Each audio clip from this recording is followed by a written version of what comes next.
الحمدللہ سبحان اللہ الحمدللہ وکفا وسلام علی عبادہ الذین اصطفی اما بعد فاعوذ باللہ من الشیطان الرجیم بسم اللہ الرحمن الرحیم قال اللہ تبارک و تعالی فی الکلام المجید والفرقان الحمید قل لا اقول لكم عندي خزائن الله ولا اعلم الغیب صدق اللہ مولانا العلی العظیم وصدق رسولہ النبی الامین ونحن على ذلك من الشاهدين والشاكرين والحمد للہ رب العالمین۔ نہایت عزتوں کے لائق علماء کرام، عمائدین ملت، برادران اہل سنت، اللہ تبارک و تعالی جل شانہ کا بے شمار فضل و احسان ہے کہ محض اسی کی بخشی ہوئی توفیق سے اس محفل میلاد مصطفیٰ میں حاصل ہے، سبحان اللہ۔ اور سب اپنی اپنی حیثیت، اپنی محبت اور بارگاہ رسالت میں آپ سے اپنی نسبت جتنی قربت ہے اسی قدر فیض پا رہے ہیں۔ دعا ہے کہ اللہ تبارک و تعالیٰ نے حضور کے سچا عاشق بنائے۔ صاحبو،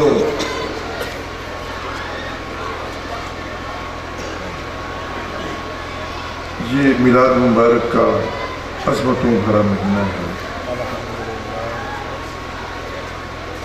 میں سمجھتا ہوں کہ یہ اپنے محاسبے کا مہینہ ہے۔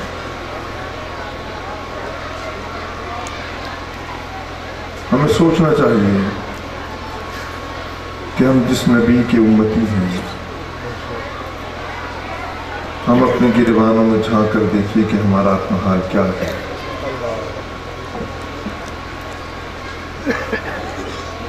اللہ تبارک و تعالیٰ اگر چاہتا تو ہمیں ایک پتھر بنا دیتا، کچھ درخت بنا دیتا، کچھ جانور بنا دیتا۔ اس کا احسان ہے کہ اس نے ہمیں اشرف المخلوق میں بنایا۔ لیکن بھائیو، ہر انسان اشرف المخلوق نہیں ہوتا، اس لیے کہ انسانوں میں تو مشرکین بھی ہیں، کفار بھی ہیں، بڑے بڑے ظالم اور جابر بھی گزرے ہیں۔ تو اشرف المخلوق اگر انہیں کہو تو اس کا مطلب یہ ہے کہ وہ فرشتوں سے کیا افضل ہے؟ ہر انسان اشرف المخلوق نہیں ہوتا۔ دراصل اشرف المخلوق کا یہ منصب یہ ہے تو منصب نبوت ہے۔ پھر یہ ہے کہ جو بارگاہ نبوت سے جتنا قریب ہے وہ اسی قدر افضل ہے۔ یہ معیار علماء کا بنایا ہوا نہیں، یہ تو رب کائنات نے بنایا ہے۔ مجھے بڑی مسرت ہے کہ میں اس تقریب میں حاضر ہوں، اور یہ تقریب جو اس علاقے کی ایک تاریخ ہے، گزشتہ 30 سال سے بغیر کسی نعرے کے منعقد ہوتی ہے۔ سبحان اللہ، سبحان اللہ۔ حضور کے غلاموں کا یہ ہجوم، یہ کہکشاں، میری دعا ہے اللہ کرے یہ بزم ہمیشہ سجی رہے، آمین آمین۔ اور حضور کے غلام اسی محبت و عقیدت سے آتے رہیں۔ سبحان اللہ، سبحان اللہ۔ اغیار کے وار ہوتے رہیں گے، وہ تمہیں برگلاتے رہیں گے، وہ اپنے فتوے دیتے رہیں گے، تمہیں نبی کی بارگاہ سے دور کرنے کی کوشش اور سعی کرتے رہیں گے، لیکن مجھے یقین ہے کہ اللہ کا فضل تم پر برستا رہے گا انشاءاللہ۔ بھائیو۔ بات یہ ہے، اگر میں یہاں سے شروع کروں کہ ہم بچپن میں ہمیں قاری صاحب قرآن پڑھانے آیا کرتے تھے، ہم نے اپنے بچوں کو بھی پڑھایا، آپ نے بھی پڑھا ہوگا، جنہوں نے نہیں پڑھا اللہ پڑھنے کی توفیق دے۔ اسی لیے مساجد ہیں اور مدارس قائم کیے گئے، قرآن و حدیث کی تعلیمات دی جائیں۔ جو صاحب حیثیت ہیں وہ اپنے گھروں میں اساتذہ کا انتظام کرتے ہیں اور اپنے بچے بچیوں کو اپنے گھر پہ پڑھواتے ہیں۔ حضرات محترم، آپ نے پڑھا، آپ کے بزرگوں نے پڑھا ہوگا، لیکن ہم قرآن کیوں پڑھتے تھے؟ ہم قرآن پڑھتے اس لیے ہیں کہ اس سے ثواب ملتا ہے، یہ کلام الہی ہے۔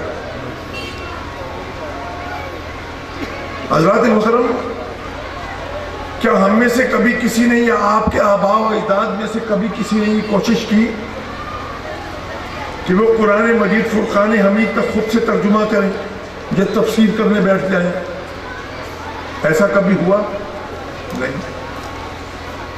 کیوں؟ اس لیے کہ لوگ یہ سمجھتے تھے کہ بھئی یہ کتاب الہی ہے، یہ کلام الہی ہے، یہ کوئی عام کتاب نہیں ہے،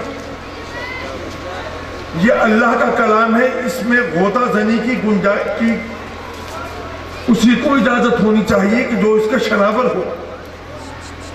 یہ ہر کسی ناقص کی بات نہیں کہ جو چاہے قرآن مجید کا ترجمہ کرنے بیٹھ جائے۔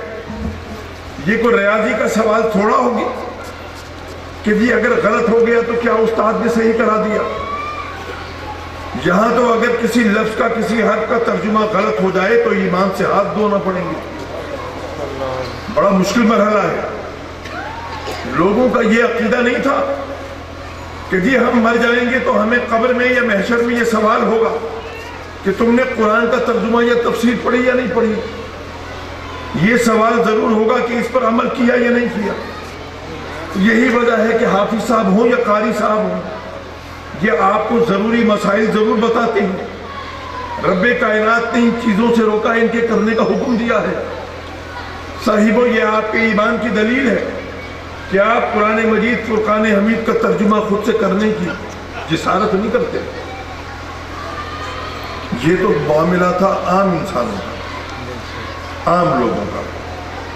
جہاں تک معاملہ ہے علماء کرام کا تو وہ اس میں کوشش کرتے تھے، لیکن اس سے پہلے مروجان نہ جانے کتنے علوم پر دسترس حاصل کرتے۔ وہ علم اللغات پڑھتے، علم البیان پڑھتے، وہ علم بدیع پڑھتے، وہ صرف و نحو پڑھتے، وہ علم تفسیر پڑھتے، علم حدیث پڑھتے، علم تصوف پڑھتے، علم تاریخ پڑھتے، علم اللغات پڑھتے، علم الفلکیات پڑھتے، علم شماریات پڑھتے، علم ریاضیات پڑھتے۔ بہت سے علوم پڑھنے کے بعد جب اس میں دسترس حاصل کر لیتے پھر وہ قرآن مجید کے ترجمے کی طرف آتے، اور اس میں بھی صاحبوں وہ آیات متشابہات پہ ہاتھ نہیں ڈالتے تھے، بلکہ وہ اس میں نہایت محتاط ہو کر کام کرتے اور آیات محکمات پر کام ضرور کرتے تھے۔ حضرات محترم، یہ معاملہ ہے ان کا، علماء کرام اور فضلاء اعظام کا۔ لیکن پھر ہم سب نے دیکھا کہ زلزلے آنے لگے، آندھیاں چلنے لگی۔ پھر کیا ہوا کہ جی آواز آئی، آؤ تمہیں قرآن کا ترجمہ کرنا سکھا دیں۔ تمہیں کسی استاد کی ضرورت نہیں، تم خود اس قابل ہوگے کہ قرآن مجید کی تفسیر کر سکو۔ حضرات محترم، قرآن مجید فرقان حمید کو ایک عام کتاب بنا کر پیش کر دیا گیا، اور پھر ظاہر ہے کہ جب قرآن مجید کو ایک عام کتاب بنا کر پیش کیا گیا تو پھر صاحب قرآن کو ایک عام انسان بنا کر پیش کیا گیا۔ اب خرابی یہیں سے ہوئی ہے۔ حضرات محترم، اگر آپ تاریخ کے اوراق پر نظر ڈالیں تو آپ دیکھیں گے کہ وہ جگہ جسے آج آپ سعودی عرب کے نام سے موسوم کرتے ہیں، ماضی میں اسے حجاز مقدس کہا کرتے تھے۔ اس کے مشرق میں کسرا کی حکومت ہے، اس کے مغرب میں روم کی حکومت ہے۔ اتنی عظیم حکومتیں ہونے کے باوجود بھی کبھی کسی نے یہ کوشش نہیں کی کہ یہاں کے رہنے والے لوگوں کو اپنا غلام بنائیں، جہاں علاقے پر اپنا قبضہ کریں اور اس کو اپنی سلطنت میں داخل کریں۔ ایسا کبھی نہیں ہوا۔ کیوں؟ اس لیے کہ وہ سلطنتیں، ان کے حکمران بڑے سمجھدار تھے۔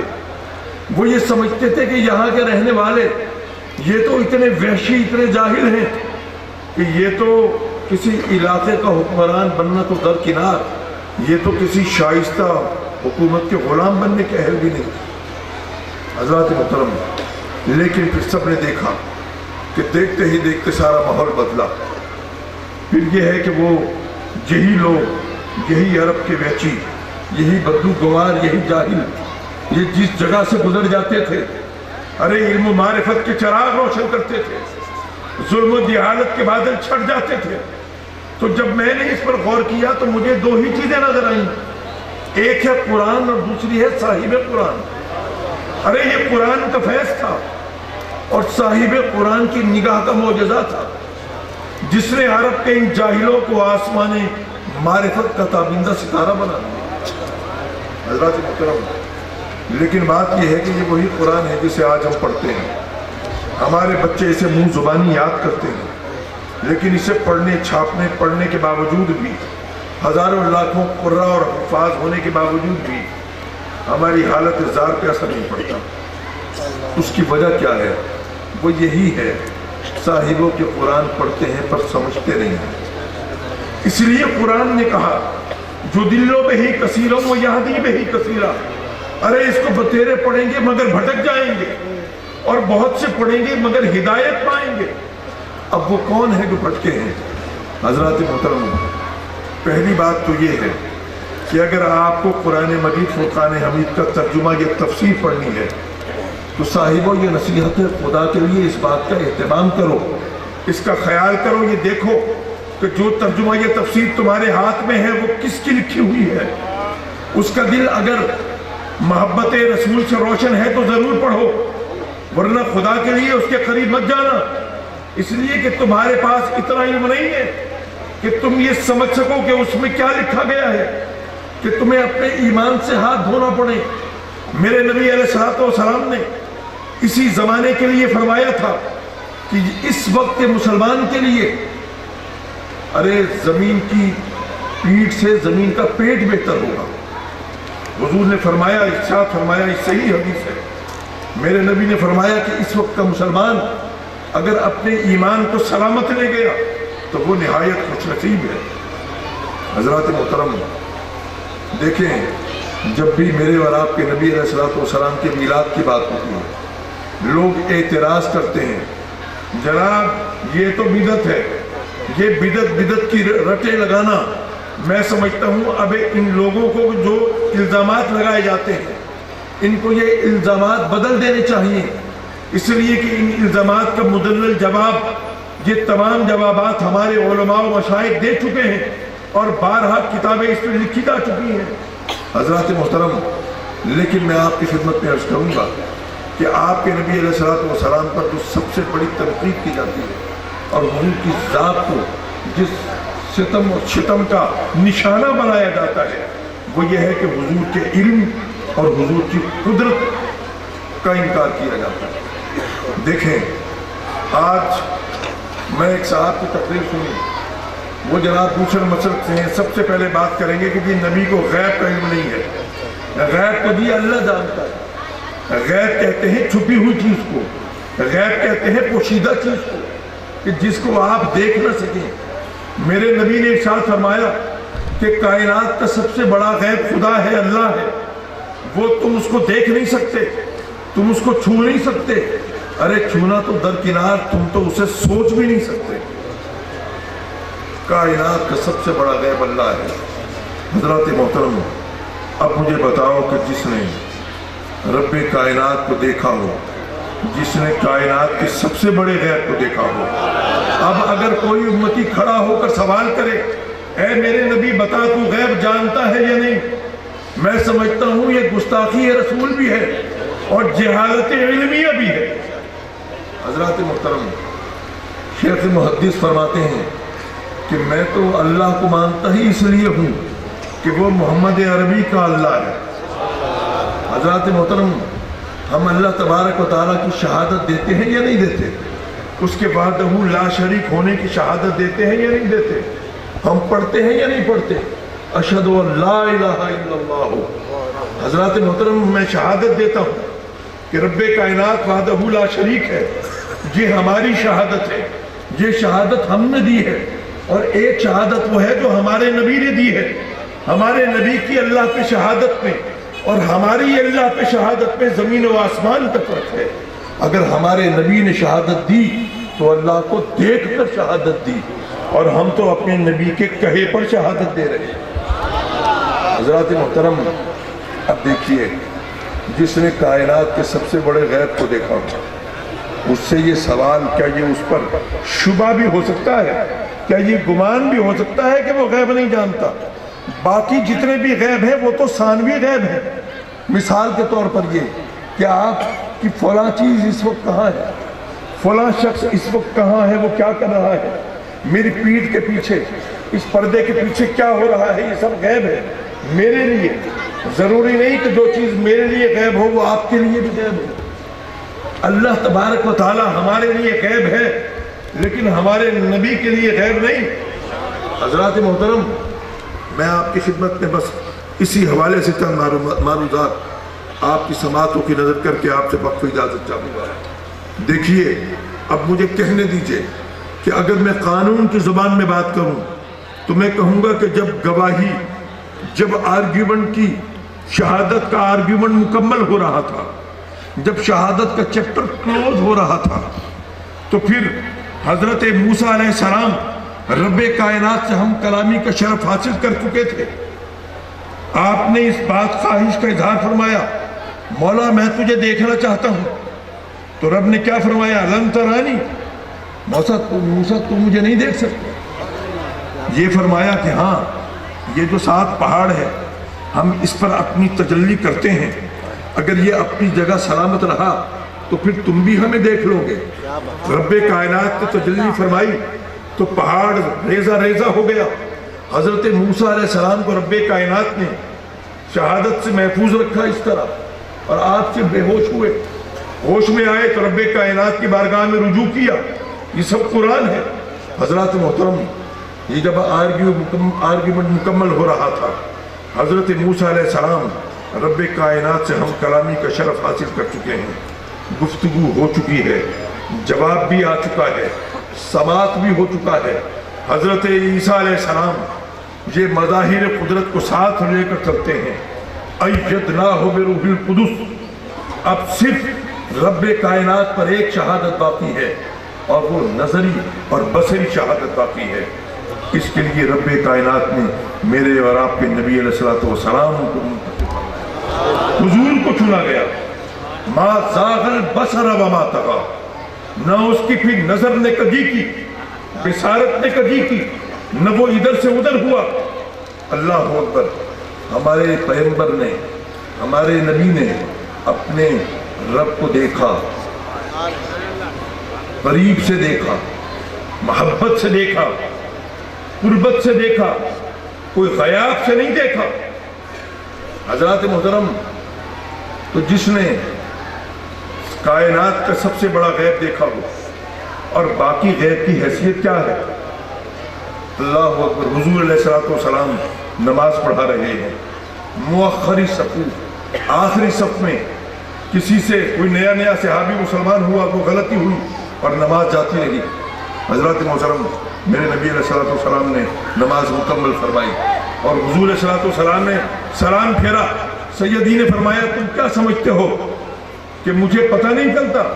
ارے میں اپنے پیچھے بھی ایسے دیکھتا ہوں جیسے میں اپنے آگے دیکھتا ہوں. یہ جنگ بدر کا واقعہ، اس میں حضرت سیدنا عباس ابھی اسلام نہیں لائے، ابھی مشرف بھائی اسلام نہیں ہوئے، آپ بڑے بخیل مشہور تھے. میرے سیدی نے فرمایا، چچا جان، اس عورت کے فدیے میں جان نہیں چھوٹے گی اس کے دیے بغیر، وہ فدیہ تو دینا پڑے گا. کہنے لگے، بھتیجے میرے پاس ہے کیا؟ میں تو بالکل مفلس ہوں، غربت ہے، میرے پاس تو دینے کو کچھ نہیں. آقا کریم علیہ السلام مسکرائے. حضور نے فرمایا، چچا جان، وہ جو فضل کے صندوقچے میں وہ جو خزانہ دفن کرائے ہو وہ کیا ہے؟ کہنے لگے، بھتیجے خدا کی قسم میں گواہی دیتا ہوں کہ تو اللہ کا سچا پیغمبر ہے، اس لیے کہ اس کے بارے میں تو فضل اور میرے علاوہ کچھ جانتا ہی نہیں. نعرہ تکبیر، نعرہ رسالت، نعرہ حیدری، نعرہ کرم حضور غزالی السماء. زندہ باد حضرات محترم، یہ تو ثانوی غیب ہے. میرے آقا کریم علیہ الصلوۃ والسلام نے کیا چیز ہے جو نہیں بتائی. ارے حضرت عیسیٰ علیہ السلام نے آپ پہ خبریں دی ہیں. میں عرض کروں، حضرت سیدنا عیسیٰ علیہ السلام کے زمانے میں ایک عورت میری مڈلٹن کو لایا گیا زنا کی سزا کے لیے. اس نے زنا کیا ہے. یہ حضرت موسیٰ علیہ السلام کی شریعت کے پیروکار یہودی جمع ہوئے. انہوں نے کہا جی ہم شریعت موسوی میں زانیہ کی سزا یہ ہے کہ اس کو سنسار کیا جائے، ہم تو سنسار کریں گے. سب جمع ہو گئے، ہمارے دین بھی آ گئے اور وہ پتھروں کا ڈھیر لگا دیا گیا. حضرات محترم، کوہ زیتون سے سیدنا عیسیٰ علیہ السلام تشریف لائے. آپ نے فرمایا کہ اس عورت کو پتھر وہی مارے گا کہ جس نے خود یہ جرم نہ کیا ہو. اب اس پر بائبل گواہ ہے، بائبل میں یہ پورا واقعہ موجود ہے. انجیل کہتی ہے کہ سب کے سب پیچھے ہٹ گئے.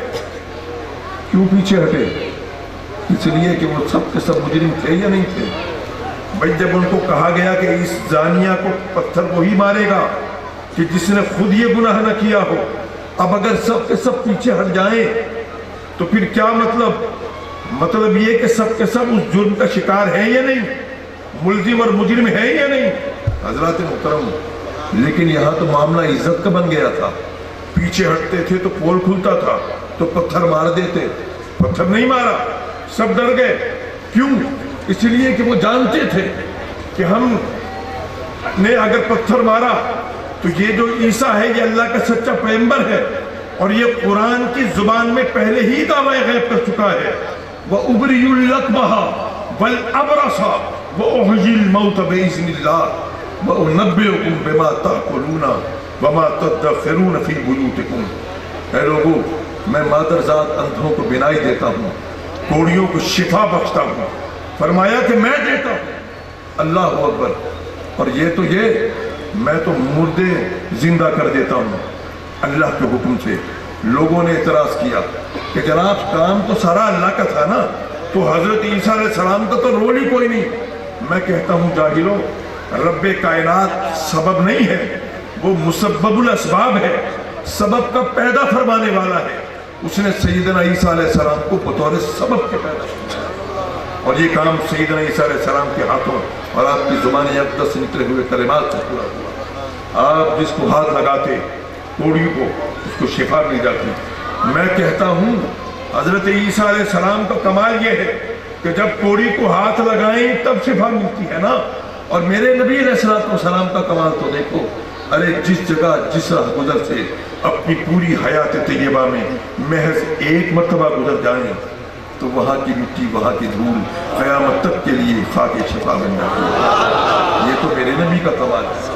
حضرات محترم، تو پھر حضرت عیسیٰ علیہ السلام نے تو قرآن کی زبان میں اتنے بڑے بڑے دعوے کیے. میں مردوں کو زندہ کرتا ہوں، میں کوڑیوں کو ہاتھ لگاؤں تو ان کو شفا دیتا ہوں، میں مادرزاد اندھوں کو کہ جو ماں کے پیٹ سے اندھا پیدا ہوا، کہ جسے آج کی ماڈرن سائنس بھی اس کی آنکھیں درست نہیں کر سکتی، حضرت عیسیٰ علیہ السلام ہاتھ لگا کے ٹھیک کر دیں. اور آپ یہ فرمائیں کہ میں تو یہ بھی بتا سکتا ہوں کہ تم کھا کر کیا آئے ہو اور اپنے گھروں میں رکھ کر کیا آئے ہو. اتنے بڑے دعوے غیب، دعوے قدرت قرآن گواہ ہے، قرآن کی زبان میں کیے ہیں. حضرات محترم، وہ لوگ یہ سمجھتے تھے کہ یہ وہی ہے کہ جس نے قرآن کی زبان میں یہ دعوے غیب کیا ہے، لہذا پیچھے ہٹے.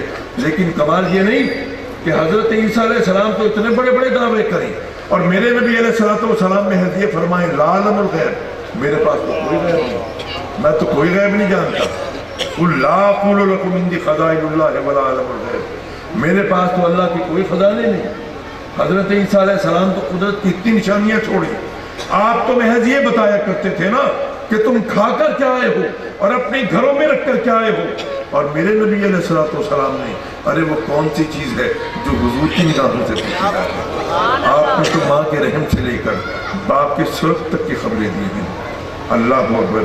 حضرت محترم، حضرت عیسیٰ علیہ السلام نے تو چند مظاہر قدرت دکھائے تھے نا، اور میرے نبی علیہ السلام تو تمام انبیاء کرام کے معجزات کا کمال نمونہ ہے.